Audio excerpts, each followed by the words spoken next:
안녕하세요, 최 팀장입니다. 오늘 영상은 그 상거래 채권 중에서 뭐 여러 가지 있겠지만은 그 중에서도 그 공사대금 채권에 대해서 알아보도록 해보겠습니다. 뭐 공사대금 채권은 뭐 다들 아시겠지만은 뭐 건축을 뭐 한다든가 뭐 또 토지 공사를 한다든가 했을 때 이제 발생이 되는 뭐 채권을 뭐 통상적으로 뭐 말을 한 그런 채권이 되겠습니다. 자, 만약에 이제 채권이 발생이 된 원인은 뭐 공사를 하고 나서 발주한 사람이 이제 대금을 이제 지급을 못했을 경우에 발생이 되는 그런 이제 유형의 채권이 되겠습니다. 자, 그런데 이 공사대금 채권의 이제 특성상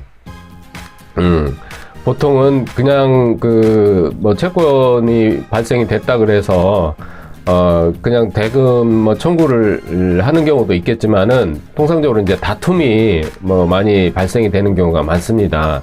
뭐 주는 쪽이나 또는 받는 쪽이나 안 주는 쪽에서도 이유를 대는 경우가 많습니다. 예를 들어서 뭐 공사가 무슨 그 뭐 하자가 발생이 됐다든가 뭐 이래서 뭐 못 준다는 경우도 있겠고, 또 뭐 경우에 따라서는 진짜로 뭐 자금이 뭐 원활하게 뭐 융통이 되질 않아서 뭐 못 주는 경우도 있겠고, 뭐 여러 가지 이제 원인이 있습니다. 뭐 이럴 경우에는 뭐 그 결국에는 이제 소송을 통해서 뭐 진행을 하는 수밖에는 없겠는데, 이제 소송 단계로 진행을 하기 전에 전 단계에 그 채무자의 신용이라든가 이런 거를 미리 파악을 하고 싸서 조사를 하고 나서 그 소송을 진행을 하는 것이 시간과 돈과 그런 비용을 절감을 하는 그런 그 방법이 되겠습니다. 자, 그렇게 하려 그러면은 원인 서류를 그 처음에 계약을 할 당시에, 공사에 대한 계약을 할 당시에 원인 서류를 잘 갖춰 놓는 게 그 첫 단추가 되겠습니다. 그러면은 보통 이제 그 채권자하고 채무자하고 이 공사에 대한 계약을 하면은 보통 뭐 개인 사업자끼리 채무자가 이제 개인 사업자일 경우가 있고 또는 법인 사업자일 경우가 있습니다. 뭐 법인 사업자일 경우에는 이제 별 문제가 아니겠는데 개인 사업자일 경우에는 이제 두 가지 문제가 있습니다.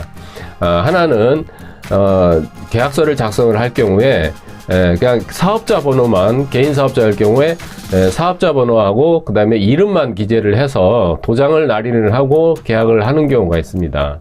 자, 이럴 경우에는 나중에 이제 문제가 생겨서 대금을 지급을 못하고 결국에는 이제 소송 절차를 뭐 간다든가 이렇게 그 진행이 됐을 경우에 이제 지급 명령을 만약에 신청을 한다든가 이랬을 경우에는 송달이 안 되는 경우에는 결국에는 민사 소송으로, 본안 소송으로 넘어가는 경우가 있습니다. 이럴 경우에는 본안 소송으로 넘어가면은 시간도 오래 걸리고 그리고 또 송달이 안 된다고, 본안 소송에서도 송달이 안 되면은 결국에는 이제 뭐 공소송달로 뭐 넘어가서 시간이 상당히 지체가 되는 상황이 되고, 그리고 또 개인 사업자로만 돼 있으면은 그 나중에 그 개인 사업자를 통해서 사실조회라는 그 과정을 통해서 그 본인의 그 개인 사업자의 개인의 정보라든가 주민번호라든가 이런 거를 또 파악을 해야 되는 번거로운 절차를 거쳐야 되는 경우가 있습니다. 자, 그렇다 그러면은 시간이 상당히 오래 소요가 되고, 그 사이에 또 개인의 그 채무자의 신용 상태라든가 이런 게 변동이 또 생길 수도 있고, 또 변제 자력이 그 사이에 상당히 많이 악화가 될 수도 있는 그런 변수가 많이 생길 수가 있습니다. 자, 그렇기 때문에 처음에 그 계약을 할 당시에, 애초에 계약을 할 당시에 개인 사업자하고 그 계약을 할 당시에는 만약에 그 개인 사업자일 경우에는 그 개인 사업자 번호하고 그 다음에 그 개인 사업자의 주민번호를 같이 날인을 해서 번호를 적어서 주소지하고 같이 적어서 이름하고 전화번호하고 같이 인적사항을 적어서 그 다음에 계약서를 작성을 해 놓으시면은 만약에 이제 나중에 문제가 생겨서 그 소송을 한다든가 이런 행위를 해야 될 시점이 된다 그러면 그랬을 경우에 소송을 하기 전에 이 채무자의 신용조사를 먼저 진행을 하시는 게 좋습니다. 신용조사를 먼저 실행을 해서 그러면 신용조사를 어디서 실행을 하느냐? 신용정보 회사를 통하면 됩니다. 신용정보 회사에 의뢰를 하셔가지고 이 채무자의 신용 상태라든가 뭐 카드를 어디 쓰고 있고 뭐 대출이 있고 아니면은 신용 불량자인지 뭐 이런 거를 먼저 파악을 한 다음에 거래하는 뭐 통장이라든가 이런 게 이제 노출이 될 거 아닙니까? 그러면은 먼저 가압류를 먼저 진행을 할 수가 있습니다. 만약에 신용 등급도 양호하고 그렇다 그러면은 거래하는 은행도 있고 그러면은 그 채무자의 거래하는 통장이라든가 만약 부동산도 있다 그러면 더 이상 뭐 바랄 게 없겠죠.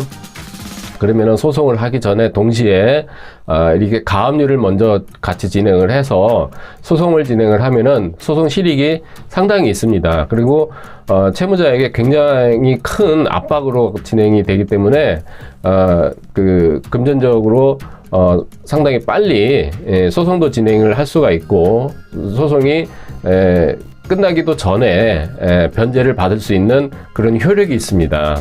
그렇기 때문에 소송이 진행이 되기 전에 신용조사를 먼저 진행을 하셔서 이렇게